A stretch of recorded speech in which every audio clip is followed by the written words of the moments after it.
Well, he likes to play that way anyway. You can see that if he's trying to score through the leg side. Well, he likes to play that way anyway. You can see that if he's trying to score through the leg side. The ball is just in line for him to push it through that extra cover region. The ball is just in line for him to push it through that extra cover region.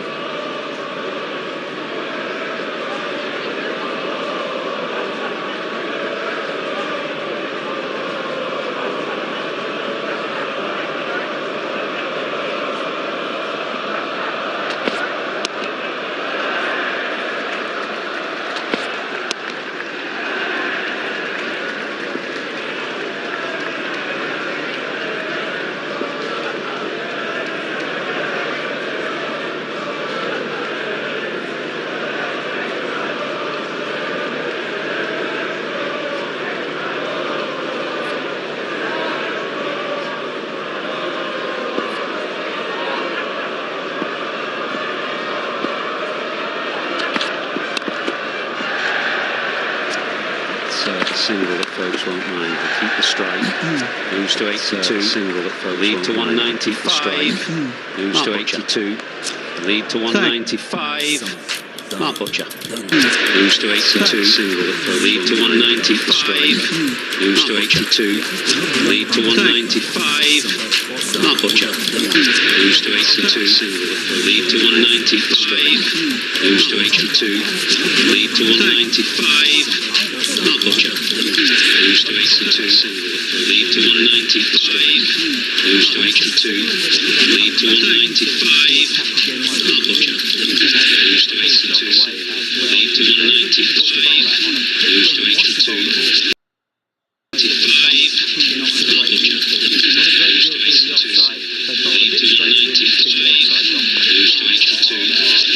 Takes a late side Larry to recognise one.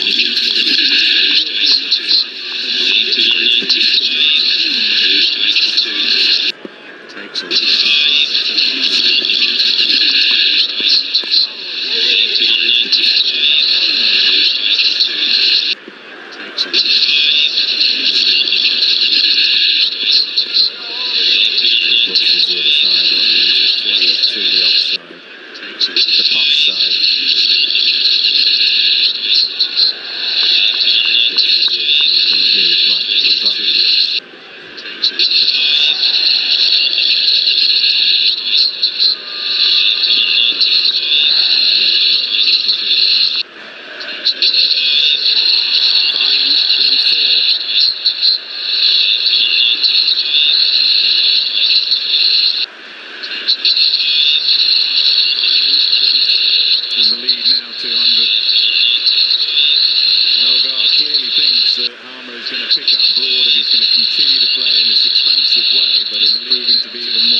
and a 6.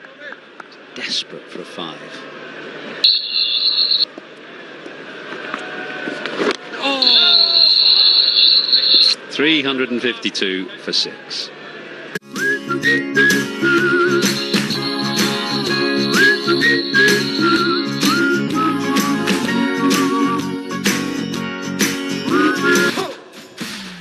Watch Ultimate Coco.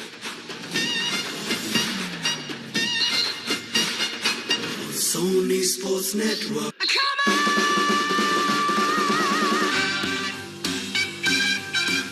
US Open starts 29th August only on Sony Sports Network. What a day the England fans have had today. Starting with a 40-run deficit at the start of the day. I thought, oh, at 147 for 5, we might not get a large lead, but then in steps Stokes and Folkes. Brilliant partnership. Stokes goes past 3 figures. And I'm tipping its change room at the moment, waiting patiently for Folkes to do the same. Lead of 201 means that the England change room looking very relaxed indeed.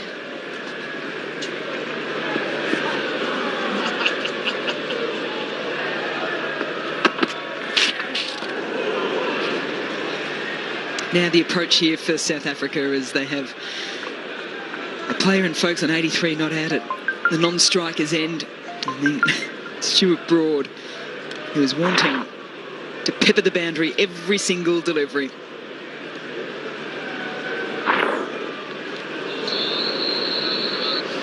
You right with me here, Mark? Yeah, apologies. I make a little visit to the facilities and realised that I was supposed to be commentating. Apologies. There we go. Missed the first one, flays away the second. Oh, time for everybody to have some fun. England rattle past 350, 356 for 6. Now the lead's 205. Nortje, who looked like the man most likely to bring South Africa back into the game, is now being treated with disdain by Stuart Broad. And it's party time here at Old Trafford.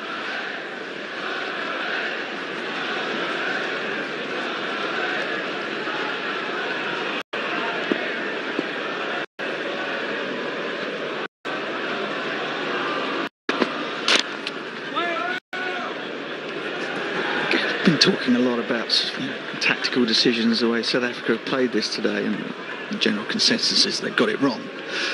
But one thing I suppose we shouldn't forget is that whatever position they find themselves in today, that doesn't absolve the batting in the first innings. If you get knocked over for 150, you in the first innings having won the toss and batted first, you're up against it anyway, aren't you? Yeah, without a doubt.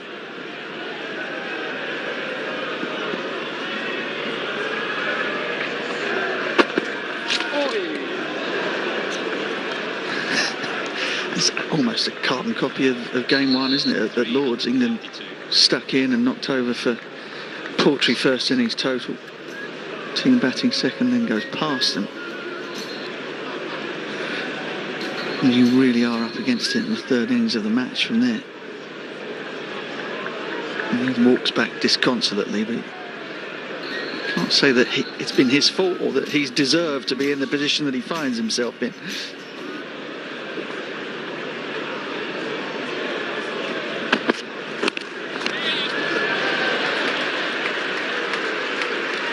Well, you say that, it was interesting when they went with spin for so long, when we're all sort of scratching our heads, and you wonder if anyone else out there other than Dean Elgar, who's made the decision, sort of went, Skip, what about one of the seamers? That could have been one of the spinners themselves, it could have been Rabada or Nortje. Yeah, absolutely. It's everybody's responsibility, isn't it? I mean, the best leaders will empower their players to feel as though they're invested in the decision-making process as well. I didn't see any of that. I was keeping an eye out and looking for senior players rushing to the captain and going, no, come on, let's change tack. But the buck stops with the skipper. No, on a misfield. They were sloppy in the first session, but certainly didn't help. It's going to pull up a couple of metres inside the boundary line. So good through there, isn't he, Ben Folkes?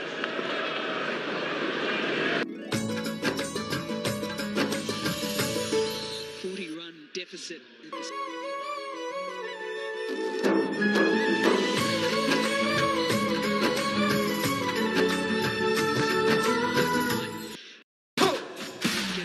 Watch Ultimate Coco.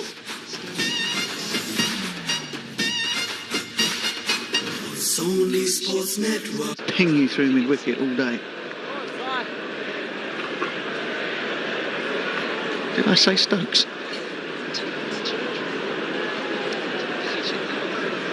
You know what I meant. Well, yeah, man. I think bowlers can get a little bit excited with Folks too, because he almost overcommits to the offside with that first stride, and then he has the ability to drag it back quickly if they do go stump to stump.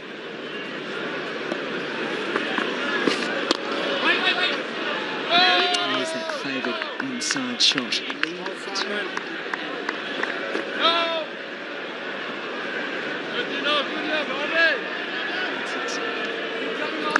The other thing is, you go back to the call at the tops. I mean, all out build-up was about the Fab Four playing. They left out Jansen. Spinners haven't taken a wicket between them in this first innings. It's unlikely that Jansen would have bowled, what, almost 40 overs without taking a wicket. So the calls you make, you live and die by them. And at the moment, South Africa have got their hands up, trying to attract some attention as they go under the water. Should be out, is out. There's the first wicket for the spinners of South Africa in this Test match. And it's got Stuart Broad, who was on the charge. Yeah, he left home early, didn't he, Stuart? The intention was clear and barely disguised. Varania got it in the fingertips and just managed to cling on for long enough to remove the bails. Broad, a long way out, a long way short. His little party is over. 21 from 14 for Stuart, 361 for 7.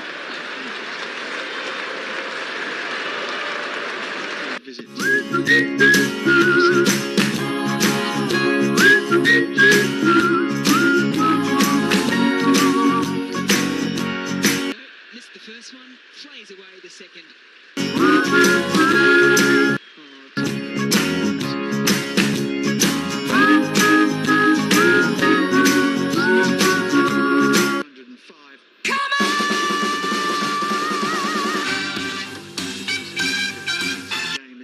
Treated with disdain. This only on Sony Sports Network.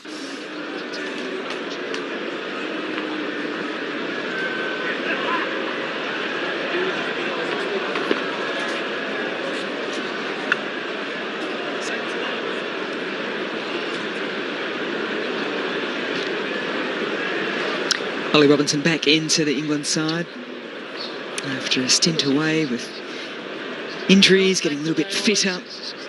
Last Test match he played was the Ashes series in Hobart in January.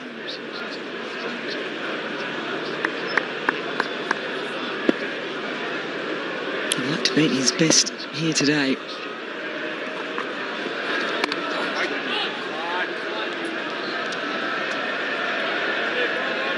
I think his first thought might be to get Ben Foakes over the line for the 3 figures.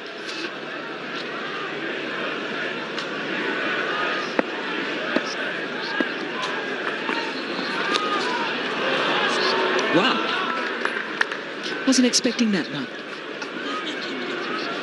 Absolutely nailed it as well. First ball was a rather upright and stiff looking forward defensive stroke. That was fluid. Set on. 361 for 7.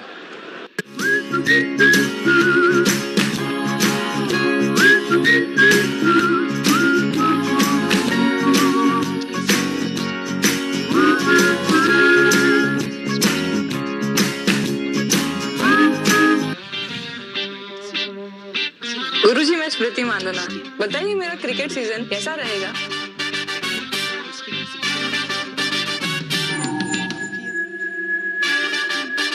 बहुत ही मजेदार होगा चौके पर चौके दिख रहे हैं बड़ा शॉट स्मृति मानधना का छक्के लगेंगे डाउन द ट्रैक आए और शतक भी पूरा किया फैंस भी एकदम पागल हो जाएंगे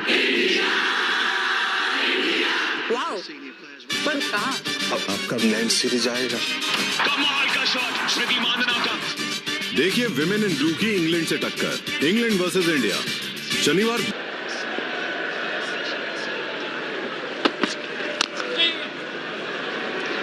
There's that ball just tailing into the right-hander. I was listening to Rabada on the press conference the other night, and he was questioned about the coin toss as well. And he said, oh, well, when you pick two spinners, of course you're going to do that. And it's like they were already thinking forward to the fourth innings. They hadn't put too much thought into the most important thing at hand. And the way they're going at the moment, dare I say it, there might not even be a fourth innings. I mean, you certainly wouldn't expect a batting performance like they put out in the first. Yeah, I mean, there was cricketing logic in playing two spinners here. I mean, I think if we dive into the numbers here, you get more turn and perhaps more bounce here to the spinners. That doesn't necessarily translate into more wickets. And you've got one of our boffins working on that right now. But you could kind of understand. But, of course, when you do that and you win the toss and you bat first, you've got to give them something to bowl at. You've got to be looking to make 300, 350 minimum. And, of course, they weren't expecting the ball to jag around quite as much as it did. We weren't. I don't think England were. You get bowled out for 150, you're in trouble. And then you get the opportunity with the ball reverse swinging with the lead only 60 and you let it pass you by. So one decision or one mistake sort of then compounds the next one. And then you look backwards with the benefit of hindsight and it makes everything you've done look ridiculous. When it wasn't necessarily the case at the time.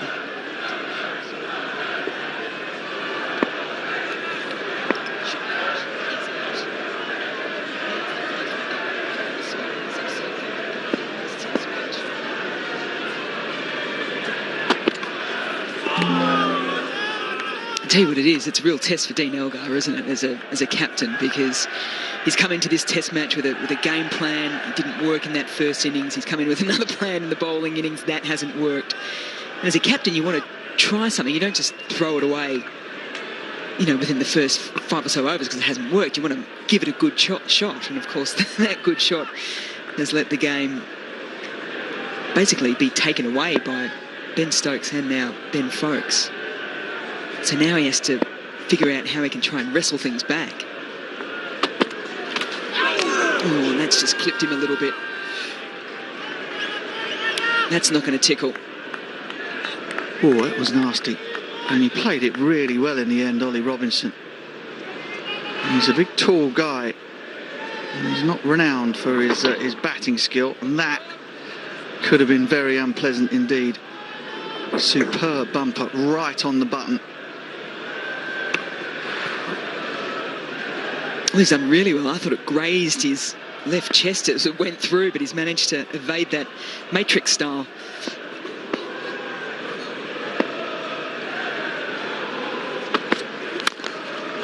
Wider in, and a very solid shot indeed from Ollie Robinson. 362 for 7.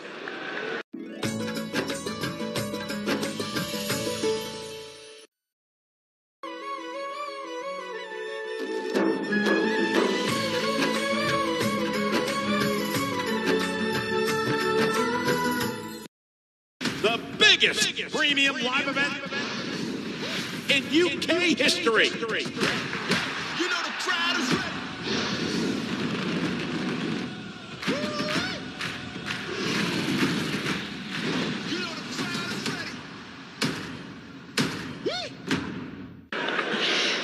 I wonder what the decision-making process was when you went into the higher shop. Paddington and, well, we think it's the Queen. She's got a huge stash of marmalade sandwiches around there somewhere.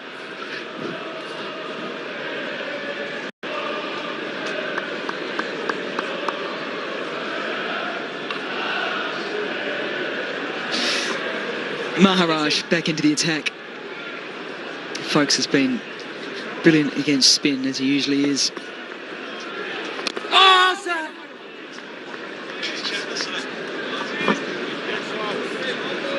Benedict has just informed me about a former chairman of selectors for England by the name of Freddie Brown.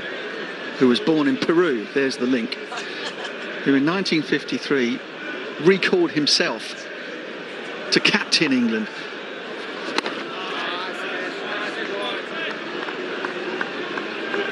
Against Australia in the Ashes.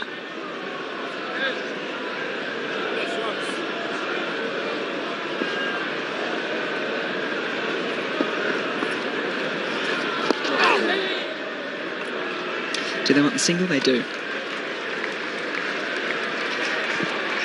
So let me get this right in terms of good governance within an organisation. The selector selects themselves to then go and play Australia in the Ashes. I think that's about the size of it, yeah. They did win the series.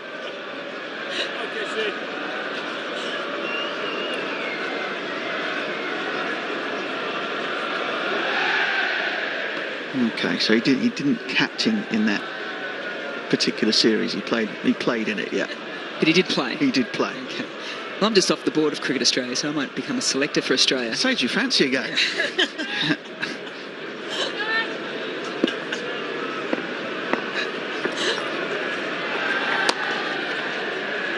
Oh, yep, that's through as well. And still not enough on it. Yes, there is. So some handy footwork across the ground. It's Sabbir who did the misfield and then tidied things up. And he's on for Rassie van der Dussen, who has a damaged finger. Made up for it, saved the run. Probably should have stopped it in the first place. Anyway, you weren't born in Peru. Basketball girl. Through Victoria.